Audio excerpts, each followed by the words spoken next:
వెలుతురు టీవీకి స్వాగతం. నేను సుమలత. హైదరాబాద్ హైడ్రా దాడుల విషయంలో కేంద్ర హోంశాఖ సహాయ మంత్రి బండి సంజయ్ కుమార్ మరోసారి ప్రభుత్వంపై నిప్పులు చెరిగారు. హైడ్రా దాడులపై ప్రభుత్వం పునఃసమీక్షించుకోకుంటే బీజేపీ తెగించి కొట్లాడేందుకు సిద్ధంగా ఉందని హెచ్చరించారు. ఈ సందర్భంగా ప్రజలను ఉద్దేశించి మాట్లాడుతూ, మీకు అండగా బీజేపీ ఉంటుందని, మీ ఆస్తులను రక్షించే బాధ్యత తీసుకుంటామని, మీ ఆయుధం మేమవుతామని, పేదలకు ఆయుధంగా బీజేపీ మారబోతుందని, మీ ఇండ్లపై హైడ్రా బుల్డోజర్లు దిగాలంటే ముందు బీజేపీ కార్యకర్తలపైన, మాపైన బుల్డోజర్లపై దిగిన తర్వాతే మీ ఇండ్లకు తాకాలి అని, అందుకు పూర్తిగా సన్నద్ధమై ఉన్నామని, ప్రభుత్వం కూడా పేదల ఇండ్ల కూల్చే ముందు దానికి సిద్ధం కండి.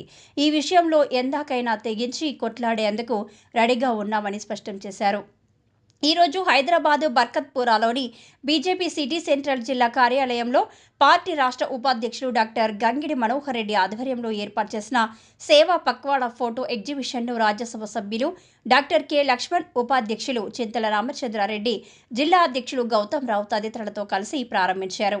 ఈ సందర్భంగా వారితో కలిసి మీడియాతో మాట్లాడుతూ, హైడ్రా దాడులు, కాంగ్రెస్ 6 గ్యారంటీల అమలు, బీఆర్ఎస్ కాంగ్రెస్ చేసిన మోసాలపై తీవ్ర స్థాయిలో మండిపడ్డారు. ఈరోజు ఫోటో ఎగ్జిబిషన్ను ప్రతి ఒక్కరూ వీక్షించాలని, మహాత్మాగాంధీ జయంతిని పురస్కరించుకొని అక్టోబర్ 2న విస్తృతంగా సేవా కార్యక్రమాలు నిర్వహించాలని కోరుతున్నారన్నారు. ప్రభుత్వ పరిస్థితి డామేజ్ కథలకే పరిస్థితి అనుకున్నది ఒకటి, అయింది ఒకటి. మేము కూడా ఏదో ఉద్ధరిస్తారవచ్చు అని చెప్పి మేము కూడా మొదట భావించాం. మేము కూడా ఒక పెద్ద బిల్డింగ్ కొట్టి మిగతా కూడా ఒకటి ఇంద్రమ రాజ్యం అంటున్నారు. మళ్ళా ఏమి ఇంద్రమ రాజ్యం? ఇలా ప్రజలు మీకు ఎత్తుకొట్టేసారు. 6 గ్యారెంటీలు చూసి అరే ఇంద్రమ రాజ్యం చేస్తామని చెప్పి మీరు హామీ ఇస్తే ప్రజలు మీకు నమ్మి ఓటేసారు. ఇంద్రమ రాజ్యం అంటే ఏంటి? పేదలు ఇంటి కూర్చొని ఇంద్రమ రాజ్యమా? పేదల పట్టాలు ఇవ్వకపోవడం ఇంద్రమ రాజ్యమా? పేదలకు ఇండ్లు ఇవ్వకపోవడం ఇంద్రమ రాజ్యమా? రుణమాఫీ ఇస్తా అని చెప్పి రుణమాఫీ ఇవ్వకూడదు ఇంద్రమ రాజ్యమా? లేకుంటే మహిళలకి 2,500 రూపాయలు స్కూటీ, తులం బంగారం ఇస్తా అని చెప్పి ఇవ్వకూడదు ఇంద్రమ రాజ్యమా? 2 లక్షల ఉద్యోగ ఖాళీలను భర్తీ చేస్తా అని చేయకూడదు ఇంద్రమ రాజ్యమా? ఉద్యోగస్తులకు డిఏలు ప్రమోషన్ ఇవ్వకూడదు ఇంద్రమ రాజ్యమా? ఏది ఇంద్రమ రాజ్యం అండి? మొత్తం చుక్క జుబర్తులు చేయాలి కాంగ్రెస్ పార్టీ ప్రభుత్వము. చుక్క జుబర్తులు పేద ప్రజలకు. పాపం మనం చూస్తే ఎంత బాగా అనిపించింది. ఇంటికి కూడా తోరణానికి వాడిపోలే. వారం రోజుల ముందు గృహప్రవేశం చేస్తే వారం రోజుల తర్వాత వచ్చి కూల్చేసారు. కట్టడానికి 10 సంవత్సరాలు పడుతుంది, కూర్చోడానికి గంటలు కూర్చోవచ్చు. అది ఏదో ఉద్ధరించినట్టు కాదు. అది అరే పట్టాలు ఉన్నాయి, వాళ్ళకి డాక్యుమెంట్స్ ఉన్నాయి, లింక్ డాక్యుమెంట్స్ ఉన్నాయి, గ్రామ పంచాయతీ పర్మిషన్ ఉంది, హౌస్ పర్మిషన్ ఉంది, అన్ని రకాల బ్యాంకు లోన్స్ ఉన్నాయి వాళ్ళకు. అన్ని ఉన్నప్పుడు కూడా ఎవడో అమ్మిండు, మళ్ళీ మధ్యలో ఇంకా ఉన్న పాపం ఇంకా ఇప్పుడున్న పొజిషన్ వల్ల నష్టపోతున్నారు వాళ్ళు. వాళ్ళందరూ ఇప్పుడు ఉన్న వాళ్ళందరూ కష్టపడి ఏదో కూలీనాలు చేసుకోవడం, ప్రైవేట్ చిన్న చిన్న ఉద్యోగాలు చేసుకోవడం, ఇక స్థిరపడదామని వచ్చిన వాళ్ళు తప్ప ఇవ్వరు. చాలా బలిసిన ఇవ్వలేరు. అలా బలిసిన ఇవ్వలేరు. అలా కిరాయికున్న వాళ్ళు కూడా రాత్రి చెప్పకుండా మొత్తం ఇల్లు కూల్చేస్తే వాళ్ళు ఏడుకోవాలి.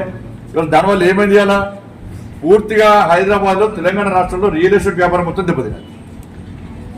వేరే కంపెనీస్ ఇవి కూడా వచ్చే పరిస్థితి లేదు. ఇవాళ మొత్తం రియల్ ఎస్టేట్ వ్యాపారం మొత్తం దెబ్బతిన్నది. రియల్ ఎస్టేట్ వ్యాపారం దెబ్బతిన్నది. ఆర్థికంగా తెలంగాణ రాష్ట్రం పూర్తిగా అధోగతి పాలైపోయింది ఇవాళ ఈ హైడ్రా వల్ల. ఇంత వ్యతిరేకత వస్తే ప్రభుత్వం కూడా సమీక్షించుకోవాలి.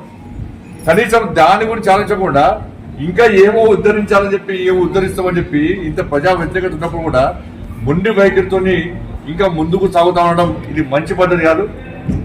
భారతీయ జనతా పార్టీ దీన్ని పూర్తిగా వ్యతిరేకిస్తుంది.